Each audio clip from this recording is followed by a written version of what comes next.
La donna immobile, qual piuma al vento. And it's a long way to come from the kind of shy guy that sort of shuffled onto stage. Yeah.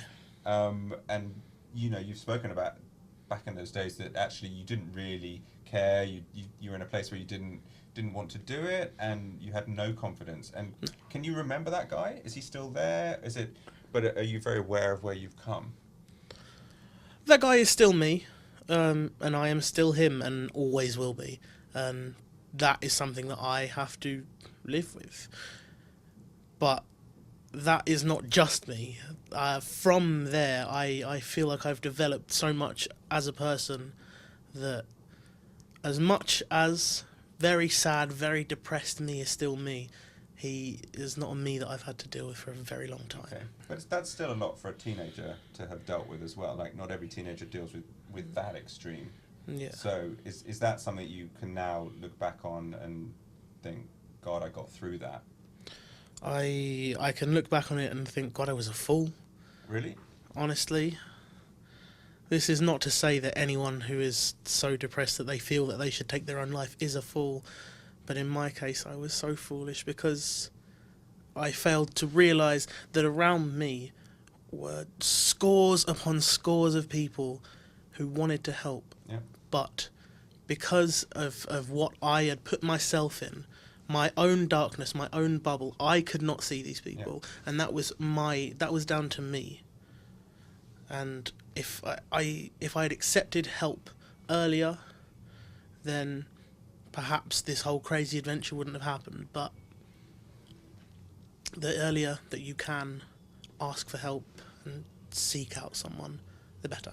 And also, to some extent, see your own potential, because you had amazing people around you, but also, presumably, you were kind of failing to see what you could bring to the mix as well. Of course. Well, I mean, when you're in that state, in a sense, you are useless, because you don't want to do the normal everyday thing. You just want to lay in bed and feel sorry for yourself. Yeah. So for me in particular, it was the blessing particularly of my family. And my mother's in the next room. She comes to every single thing that I do because she worries about me, because she loves me, and because she is just an incredible woman. And without her, this entire thing would just fall on its ass. But now you can see that potential. Like, now you're like, I'm here. I'm worth it, as the advert says. To give us a little hair toss. It's all natural. The advert, no. Shampoo advert next.